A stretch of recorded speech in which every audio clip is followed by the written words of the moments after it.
Welcome to Keep What You Earn, your judgment and jargon-free zone for entrepreneurs of all levels. Get ready to learn how to scale your business, save money and taxes, and create a business that grows your wealth. If it feels like the financial side of business is like eating your vegetables, well, then think of this podcast as the ranch dressing to make the process a little more enjoyable. My name is Shannon Weinstein. I'm a CPA and business owner on a mission to simplify money and empower others through knowledge. I hope this episode inspires you to take action, but remember that the information we share is for educational purposes only and is not individual tax advice. Now that we got that out of the way, let's start the show.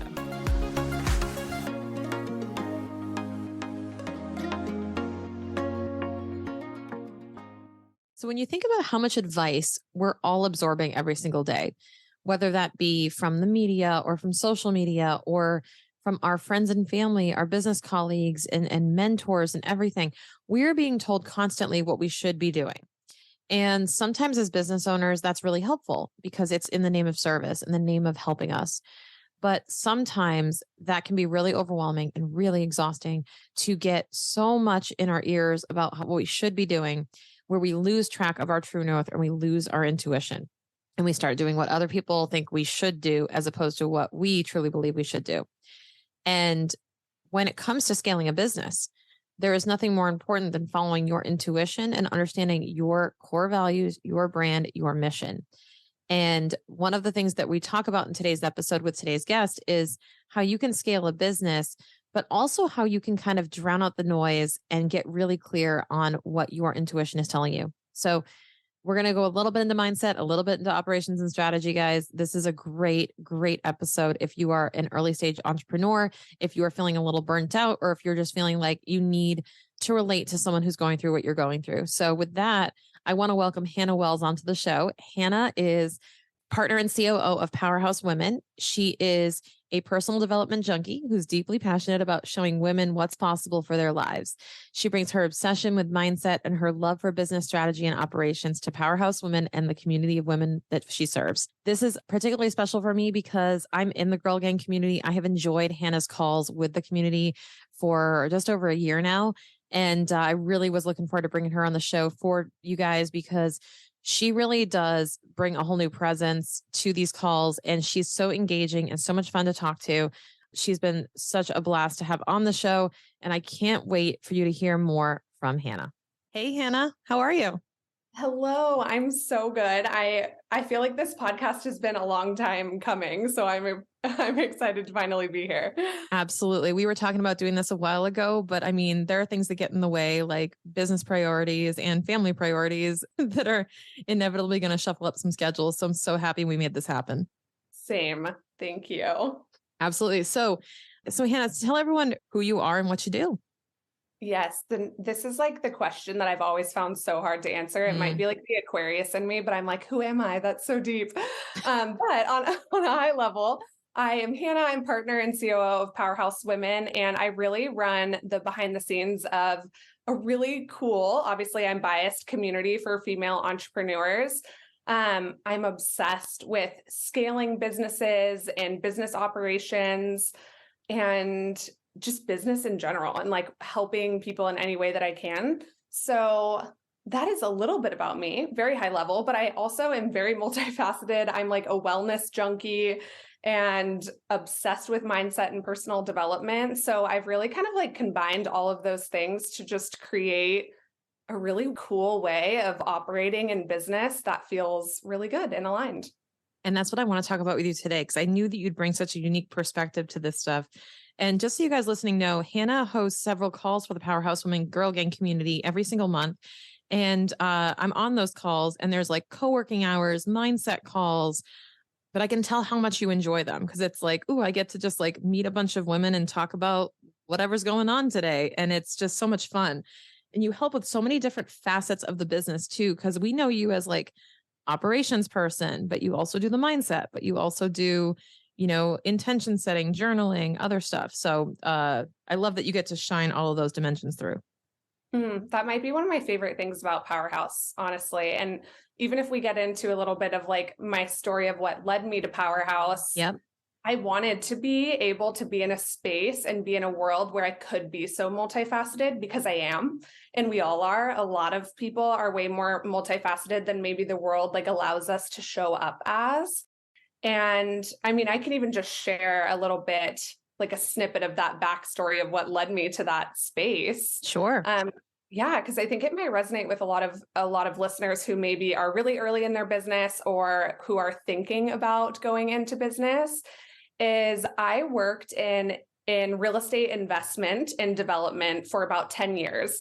And I, if you have not seen a picture of me yet, am a blonde girl and just kind of stood out. Like, I was surrounded by a lot of masculine energy. The real estate investment world is like pretty cutthroat, and a lot of men, a lot of more women are stepping into it. But in the 10 years that I was in that industry, there was really not women working there. So I kind of had to fit this mold to be taken seriously. I had to have a lot of masculine energy. I didn't feel like I could be multifaceted.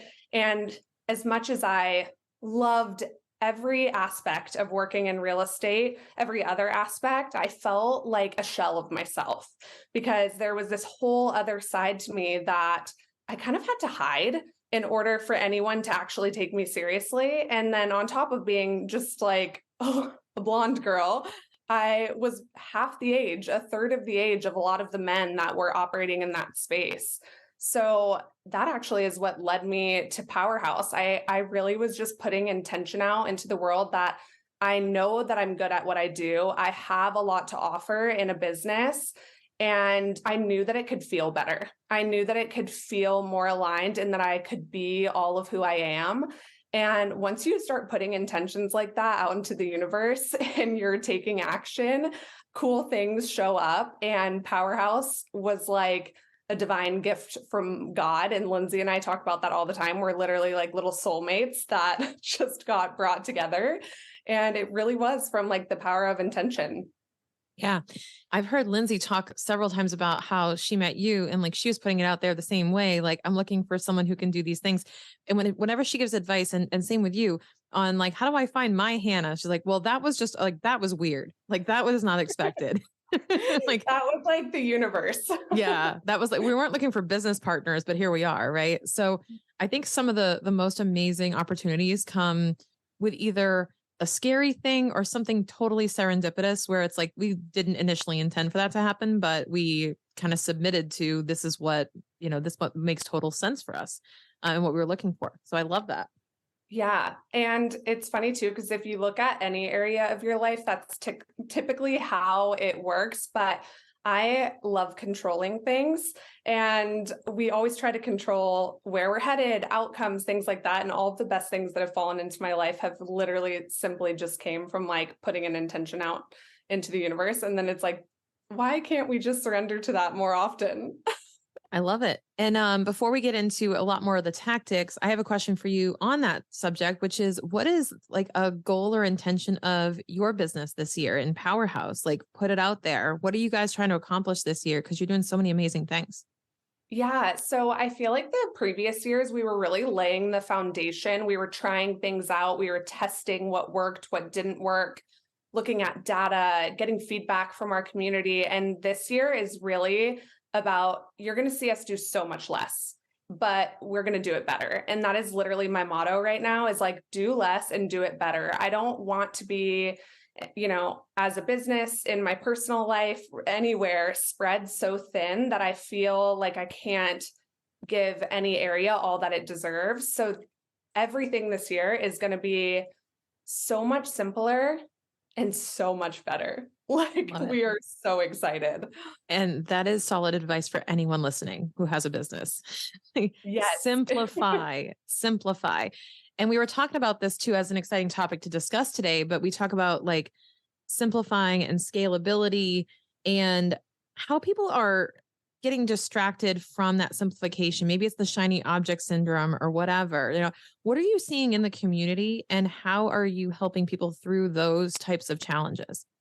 Oh, I love this question. I feel like I'll try to keep it short because I could literally go on all day. But I think that in business in general, people, if you think of when you're scrolling social media or you go online, you're being told to do everything. You're supposed to be on Instagram, TikTok, LinkedIn. You're supposed to be building an email list. You're supposed to be, there's some expert somewhere telling you that you need to be doing a million things. And so a lot of the time when I see people get into business, whether it be a simple business like coaching, or they're getting into like fundraising for a larger, like an app or something like that, they're trying to do it all and be it all.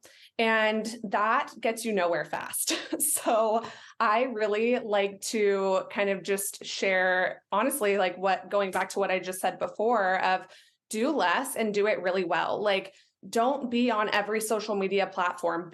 Choose the one that you love and like go hard on it and show up really, really well on that. And you'll see that in Powerhouse, like over the years, we're always adding another layer. And it's when we are able to add support to be able to do it correctly. You don't have to do it all and be it all. And it's a comparison game, right? Because we're looking at people who are 10 steps ahead of us and going, oh, in order to have this successful business that I desire, I need to be doing all of these things. And you're not thinking about the fact that if they got that far, they were not doing all of those things to start with. They were showing up really consistently in one area. And that, I believe, is what gets people off the ground enough to even be able to have a conversation about scaling. Yeah, because most people don't even get to the point where scaling can actually be a reality for them because they're so stuck in the weeds of trying to do it all. And what does scaling mean to you? I think it depends on the company. I think you'll probably hear this theme from me throughout all the questions that we talk about, but I don't think everything is so black and white as we make it out to be. But I guess let's say like in the context of Powerhouse Women, to me, scalability is we could launch something tomorrow and have it blow up. Literally like have the biggest launch. We could have thousands of people join six-figure school. Normally we have hundreds, right?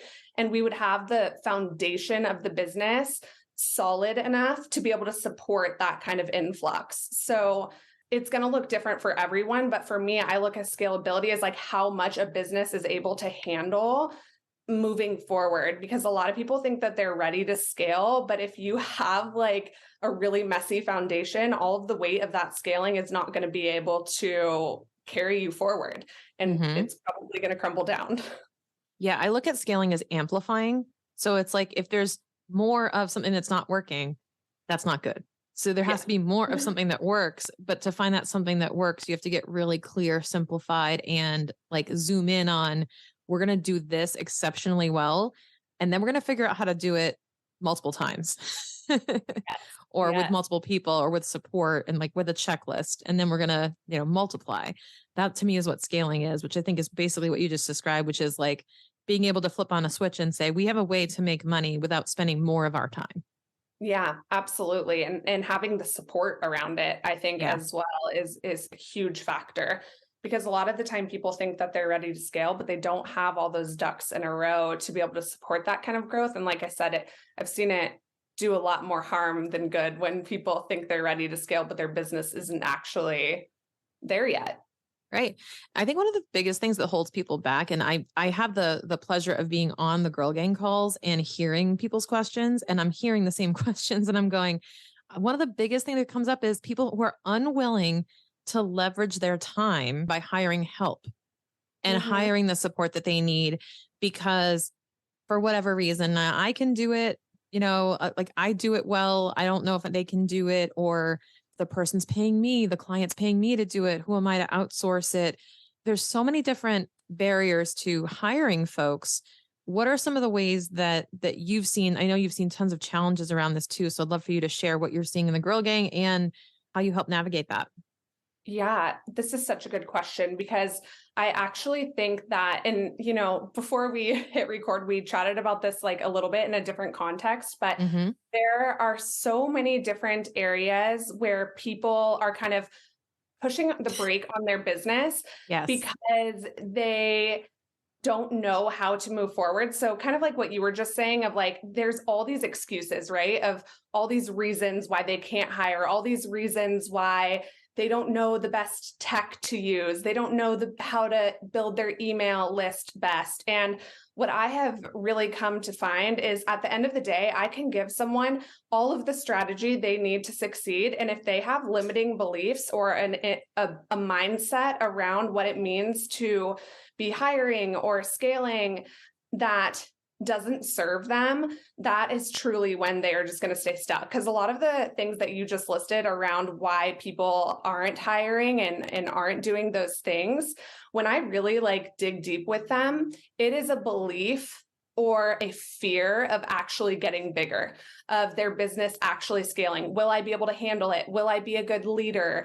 And it gets drowned out in fake reasoning for why they aren't hiring, when in reality, it's that they're scared or they're fearful of what will happen if they proceed that way. So I think it's just, Lindsay and I talk about this all the time, but there's some really good books for that. If you're someone that you know that you're feeling like, I want to scale, but I just keep staying in the same place, The Big Leap is a really, really good book. We talk about it all the time, and it's because it helps you really understand your brain's way of keeping you back and keeping you stuck and small. That is literally the number one reason. I could give you a bunch of other reasons, and I don't think any of them bear as much weight as that. So if you are someone who's listening and you're like, okay, I know I want to scale, I know I want to move forward, but you're coming up with a lot of the reasons that Shannon listed not to, I would really dig deep in that, do a little journaling session, go for a walk, think about, okay, what's the real barrier here? What's the real reason? Because it's probably not that you do it better. Maybe it's your ego. Maybe you're fearful of facing the fact that you actually aren't the best and that someone can do something better for you. So you'll hear that theme a lot in Powerhouse, because we have learned over all the years of teaching women how to do these different things in business that most of it comes down to your mindset. It does. I think that is truly the foundation for everything. Because I think just like when you can't scale without a process that works, you also can't build a business with a mindset that's not working for it. You really can't. It's not fertilizer in the soil. It's gonna kill whatever tries to get planted in it. Yeah. And I think we're going to see a major shift in the business space, because I think a lot of people are realizing that. I think a lot of people who have been teaching business for years, yes, they're getting people results. We get people results in Powerhouse all the time. But then when we really get down to the core of it, it's really a mindset thing. It's a belief of what's possible. It's a belief of what you're capable of. It's a lot of trial and error and failure and learning to move forward. So I think we're going to see a big shift in the business space, kind of shifting away from the tactical, that here's these 5 steps to X, Y, and Z, to you got to get your mind right. You have to get your health right. And that is actually how you can show up in a way that is going to help you scale a business. Totally. And on that note, do you have some tips for scaling your business? What are your top 3 tips? No, what are some top tips you have, Hannah, based on what you've learned? And you may have already mentioned a couple, but what are some of the ways that you recommend people really start getting into the mindset around scaling their businesses? As much as it is tactical, they do go hand in hand. So the first thing I think I see the most is people kind of just flying by the seat of their pants and not creating systems and processes in their business. And I think a lot of the time people are scared of systems and processes. I think that they sound complex. They sound maybe a little bit intimidating. And they don't need to be. They can be so simple. It can literally be a checklist. It can be screen recording how you're doing things. But yeah, so I think number one would be creating a really solid system around how you're operating your business and procedures that can back that, so that when you're ready to hire, you can just hand someone a to-do list, hand someone a video of how you were doing those things. And I always like to add to that piece too, that yes, you absolutely should be creating systems and processes, and you need to be coming back to them consistently, because they change and evolve as your business changes and evolves. So a lot of time I'll see people create systems and processes, which are vital. Literally, you guys, if you're listening, they are vital to scaling. They are absolutely vital. And if you're not willing to evolve and let them change, they can also hold you back. Yes. So that is number one, creating systems and processes in your business, whatever that means for you. A lot of founders in the beginning, they're very simple. They're very, very simple steps. The second thing I would say is having an extremely solid understanding of not only your financial numbers, but your performance data, KPIs in your business. People hide from numbers and run a business by emotion. And as much as I am into running a business intuitively and running a life intuitively, not enough people are looking at the numbers behind what is happening in their business. And it can show you a whole story of where things are going wrong, where things are working. And we ignore them. I see it every day, people ignoring the outline of what is working well in their business because numbers feel scary. So having a really solid foundation of, what areas in your business are bringing in the most revenue? Are there things that you're doing on repeat that actually aren't contributing to that revenue at all? And you can stop doing them. And then I would say a third is like a true customer journey. Someone being able to bring in a customer and have them be a repeat customer. So this was like one of the coolest things I've ever gone through. But very, very early on in my career, I was an executive assistant on a team of an acquisition.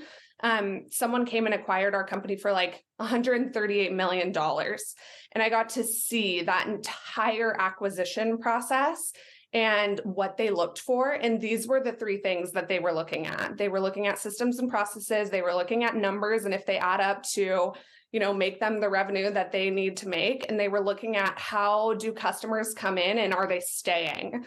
It's very hard to continue operating and scaling a business if someone can only buy or come to you one time.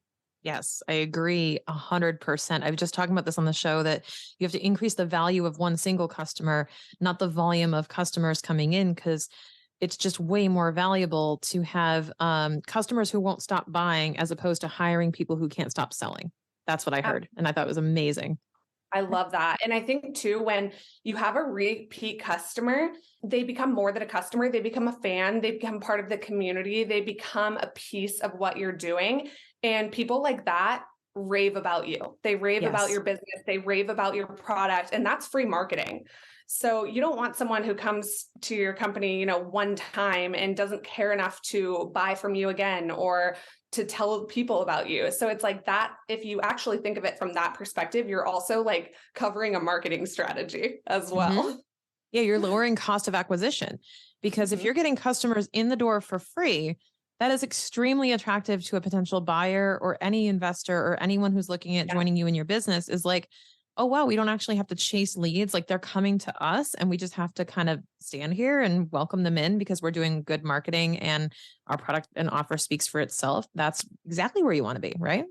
Yeah. And, anybody that's really interested in like going a little bit more down that rabbit hole, Lindsay, the founder of Powerhouse Women, she speaks a lot about community. And it truly is that same concept because you build people who are out talking about what you're doing. Like at Powerhouse Women, we have scaled significantly the last 2 years and we don't run ads. We dabbled with some ads that were more like awareness ads for a little bit. And then we're like, no, the power of like having people just speaking about your brand is so much more. So now if we have like a marketing spend, it's all organic. I don't want to rear us too far off path, but I do feel like that's something that more people need to be looking into. Oh, I agree. Because I believe it's part of the scalability of a company is how much are you really relying on the crutch of having to pay for leads, right? And then just funneling money in, hoping to get it back out. And it's a really challenging thing to navigate, especially with, when you're relying on, let's say, social media. It's just like audience building. When you're relying on an algorithm to dictate the performance of your business, it's really challenging emotionally and just from a financial standpoint to be able to predict things. So I try to say, let's not anchor ourselves to anything in particular and rely too much on the behavior of things we can't control. Like we have to be able to be in control of our business completely in terms of how it's going to perform. So I agree with you 100%. Yeah, absolutely. Lindsay and I were in a mastermind last year. Amazing, incredible. The people we got to learn from was insane. But on the flip side, a lot of them created and scaled their business through Facebook ads. Right. And that whole world is changing and shifting massively. And they're coming to us going, how do we do this organically? Because ads aren't working anymore. So it's interesting. It's a cool shift to kind of watch. Yeah, I love it. What would you say as Powerhouse is kind of, I will call it, you guys are scaling, right? You guys are Mhm. growing community, growing your offer, growing the reach that your brand has without really, I mean, are you guys growing the team? Because it feels very intimate. It feels very, still feels very contained and very high touch when it comes to you and Lindsay. You know what I mean? Like you guys aren't outsourcing the calls yet to anybody else. So I would love to hear kind of what's going on in the background that we're not seeing in terms of scaling, because for us, which I guess this is the bonus, is for us, it doesn't look like much is changing because we're not Yeah. seeing it, not seeing the whole iceberg under the surface. Totally. And that is actually a huge compliment, which is probably why I'm smiling, because I always want our community to feel that way. Obviously, in a lot of what you're going to see this year, that is going to have to shift a little bit as it does when you scale. But there are a few things. So, one, we outsource anything that like doesn't need to have Lindsay's face on it pretty much. So like we have a contractor that runs our entire podcast. Basically, Lindsay hits record, saves it to a folder, and then like we don't touch that. We did the same with social media for a really long time. We had a social media agency. So anywhere we can really just like get things off of our plate so that we can show up for the community, and specifically Lindsay. So Lindsay can be really hands-on with the community because at the end of the day, she's like the heartbeat behind it all. But we actually just hired 2 employees, a full-time social media manager, and we hired someone that we fell in love with who's starting part-time and going full-time for a more operational role. So there's a lot going on behind the scenes as far as contractors and having people who support both of us so that we can do more of those like forward facing things that help the community stay connected to what it is. And I hear this advice all the time. And I think this aligns with what you've said before on our calls, but you just mentioned like how we can get Lindsay out of anything that doesn't need Lindsay. But like you guys see Lindsay as one of the essential tasks is showing up for the community, right? Being on the calls. Like that's part of the essential Lindsay role, and along with you, with Hannah. So when it comes to those listening who are going, I want to outsource all the stuff. How do I know what I keep? How do I know what I need to keep? How do you kind of like go through that decision process of what am I going to delegate and what is like non-delegatable, even though other people might be doing it? Oh, yeah. So this is one of those things that I said earlier, that not everything is black and white, because I think it depends on the person and Yeah. it depends on the business. I think that you're hearing a lot of what you should be delegating, right? But it's like, well, as a founder or as a partner, as anyone who's operating a business, you need to be looking at what am I really good at? What am I, where does my time be best served? What lights me up? What do I like showing up for? So typically that will look like taking and writing a list of things that you're really good at, that you love. What part of the business just really, really lights you up and fills your soul and is going to be able to keep you moving forward in business. And then writing a list of the things that maybe you're not as good at and being really honest with yourself about that. Like, what am I maybe not as good at? What sucks the life out of me? For me, that's customer service. Like, I love our customers to their core, and answering questions that are like on our website literally just sucks the life out of my soul. And that's okay. That doesn't mean anything bad. It doesn't mean that I have any type of feelings towards people that ask us questions, but I just know that about myself. I'm an Enneagram 3. I Same. operate very fast. Yeah, I can't like slow down for those kinds of things. So I know what I'm good at. I know what I'm not good at. And that's going to be different for everyone. So I always like to give this example. A lot of people think that a founder needs to be in a creative role and they need to be like the visionary, is what you hear a lot of people call it. And yes, that is true to some extent, but I'll give you an example. We have a friend who owns a product-based business, and she is an operations queen, supply chain, like the back end of like getting all of her products and all of those things. She hates marketing. She hates the idea of having to create a label that like would encompass what her brand feels like. She knows how to tell someone else how to do that. But so she's not your average founder, right? And she knows that about herself. So she's like, I actually run more of the operational side of the business. And she hires people to run more of like the visionary side, the creative design, the branding, the marketing. She actually hires that out. So I give that example because I think a lot of the time people put themselves in a box as a founder. They think that they have to be the person that is creating like the full vision for the brand. And that's actually not true. You'll see it a lot in tech companies as well. Find out what you're really, really good at and stay in that lane. And that doesn't necessarily need to be what you see every other person doing. So I know that was like a long-winded answer, but I think it's important that people just get really honest with themselves about those questions I was asking of what lights them up and what they're truly good at, because that is going to be your answer to what you delegate. Your answer to what you delegate is not going to come from someone else telling you what to delegate. Yeah, 100%. And I'll use, there's an example I have too in my business, which people judge me to no end for the fact that I will never outsource my community text message or my DMs. Like I will not. And everyone's like, why don't you? You must get a bunch of text messages. And like, I do.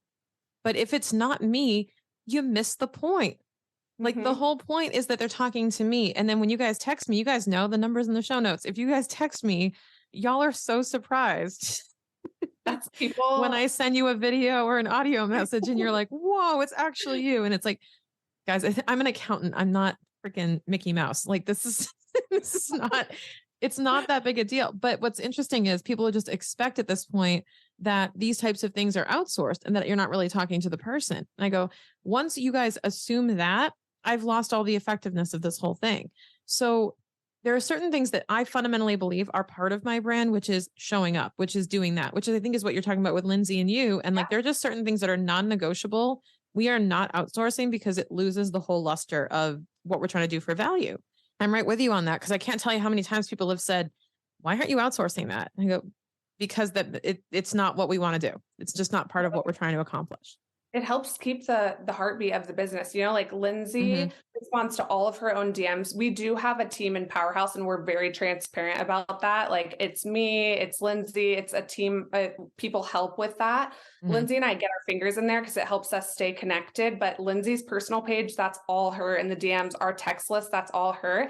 And it goes back to like what I was saying about staying connected to like the heartbeat of what created that. So anytime we're looking at those things, it's like, well, what else can we take off of her plate to be able to create space for her to be able to do that? Because that is like what helps us scale.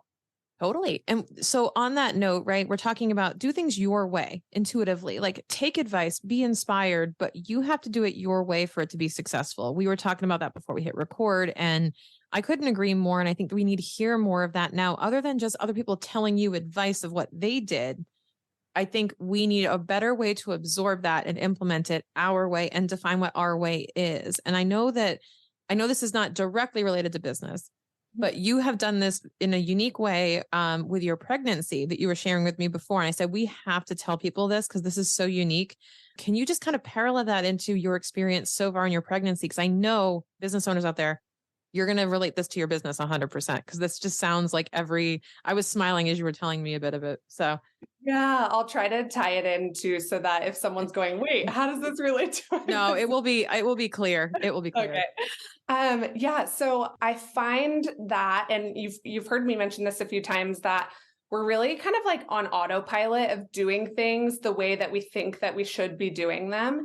And I'm 36 weeks pregnant.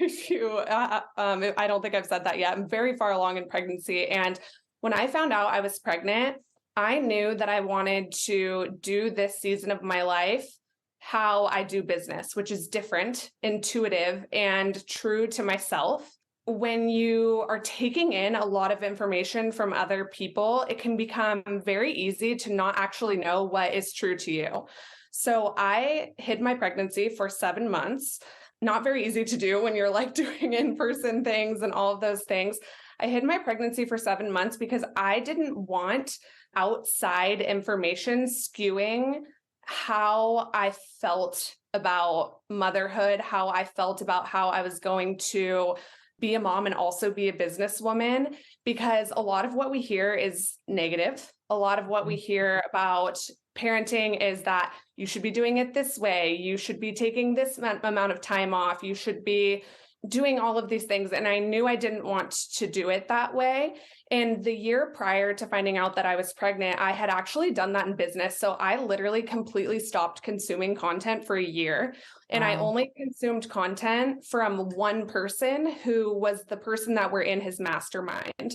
And I really implemented those things that I was learning. So I always am looking for like one person or two people, usually it's like one business, one mindset that I really look up to and aspire to be. And then I cut out all the other noise. And I did that same exact thing with my pregnancy. And instead of focusing on putting the nursery together, instead of focusing on what are the best bottles or, all the things that moms feel and every pregnant person I talk to is talking about, I actually didn't focus on any of those things. And I know that there's some people that will probably like shame me for that, but I focused on myself and I focused on my mindset. I joined a really cool coaching program that I've had a one-on-one coach for the last 6 months. And I focused on who do I want to be? How do I want to show up? How do I want my life to look and feel?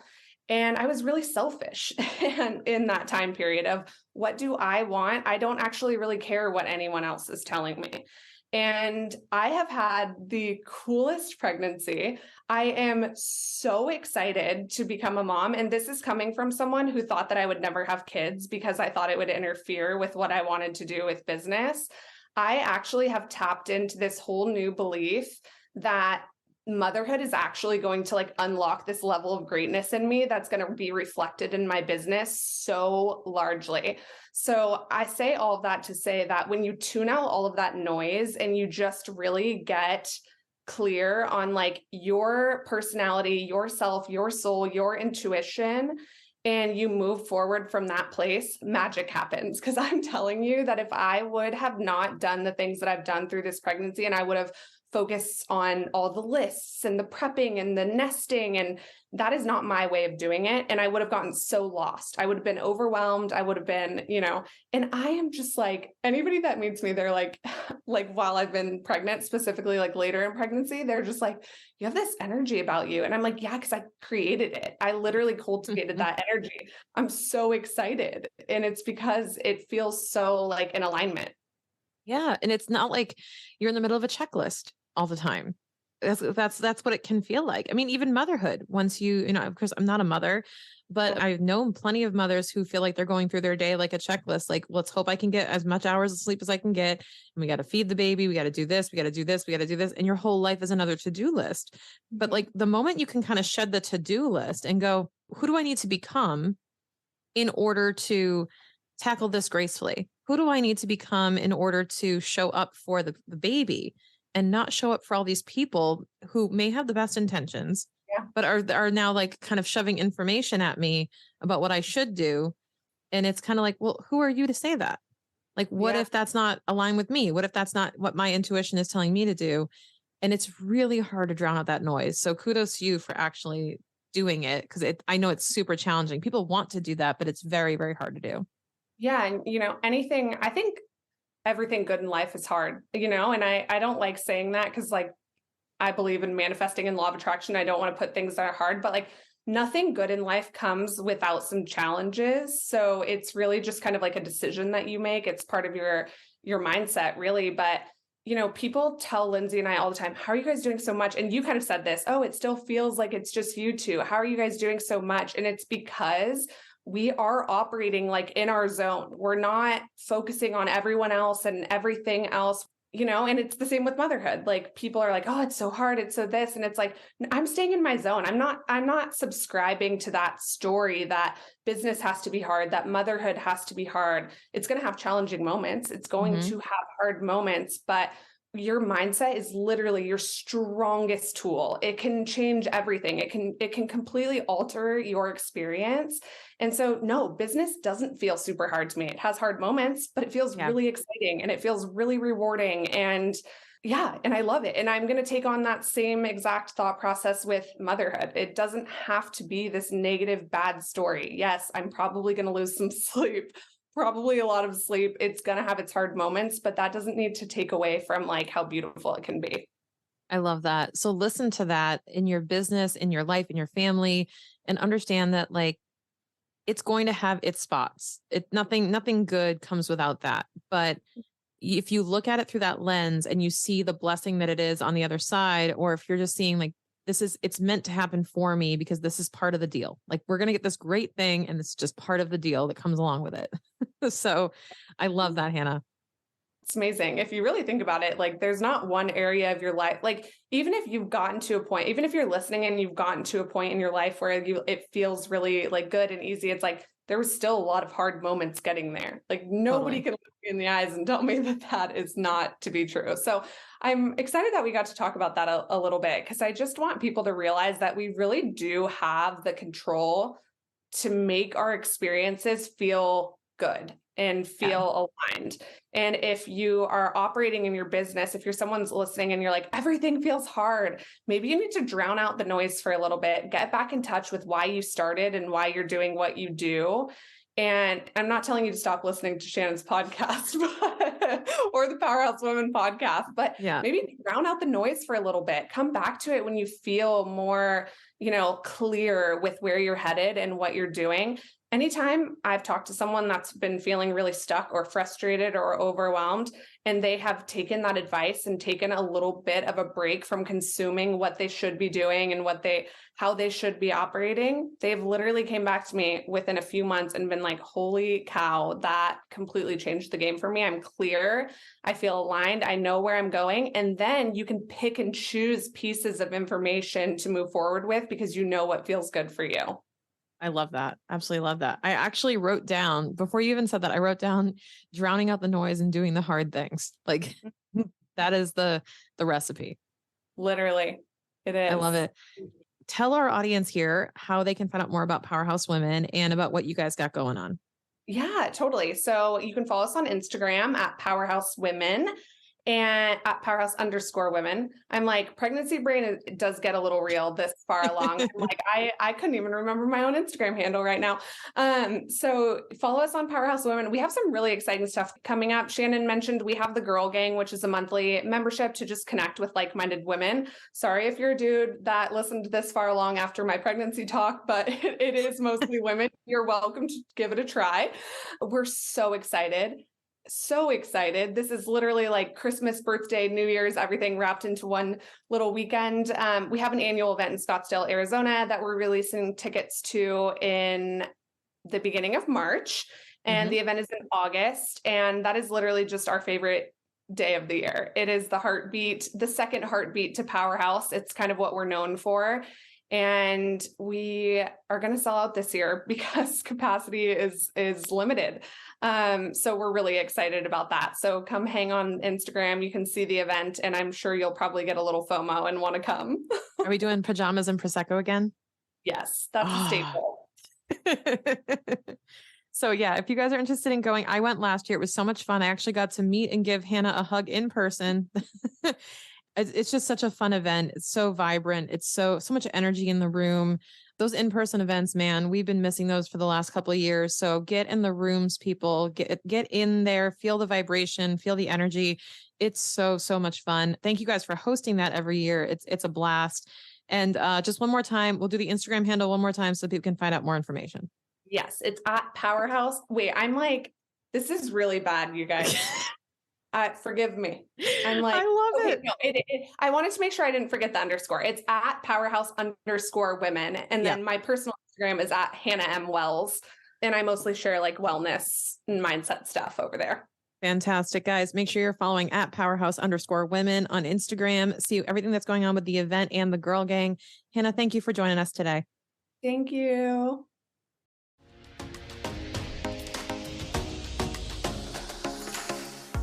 Do you want to explore more about the topics discussed in today's episode? Or maybe you have specific questions on how to apply what you learned? If so, check out the Keep What You Earn community. Join other listeners, entrepreneurs, and experts, and get the support you need to get out of overwhelm and into action. Click on the link in the show notes to join now for free and start maximizing the value you get from each and every episode.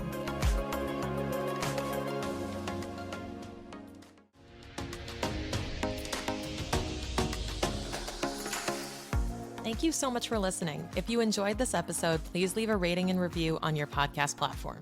This small action goes a long way for podcasters to get our message heard by more business owners just like you. Be sure to check out the show notes for links to information about our guests and ways to get in touch with me. We'll see you on the next episode.